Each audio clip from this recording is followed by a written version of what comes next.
终于还是没能等到结果，谎言将我淹没，伪装的人不是我，还傻傻的难过，以为你会懂我才让你解剖，所有一切都因为你变得刺痛，终于还是下定决心走得干净利落，倒不如离开有你的地方，去别的城市找回我。都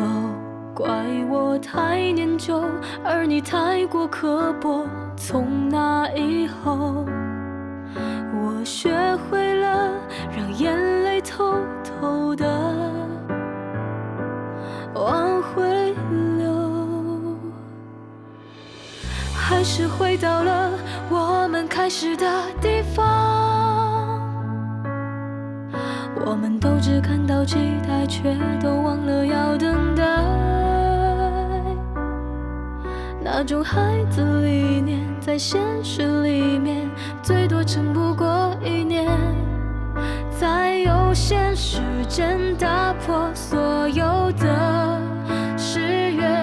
我现在才懂得一个人可以很快乐，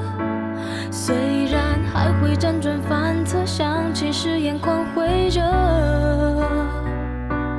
而你早已忘了关于我的好的坏的，在我离开以后。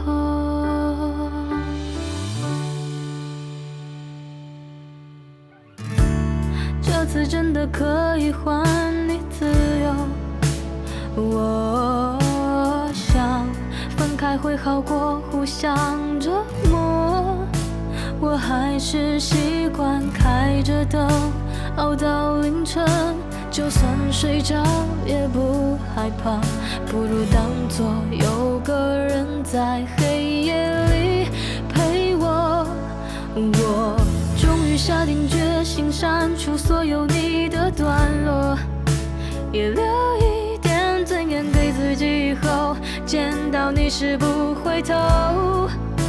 我真的不在乎，但有时候却又控制不住，一点遗憾，也有一点不甘，还是回到了我们开始的地方，我们都只看到期待，却都忘了要等待，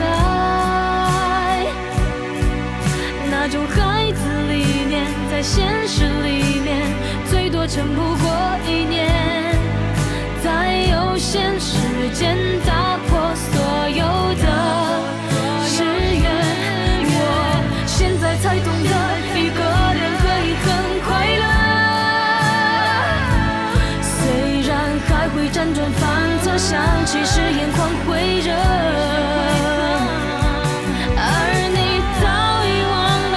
关于我的好的坏的甜的苦的，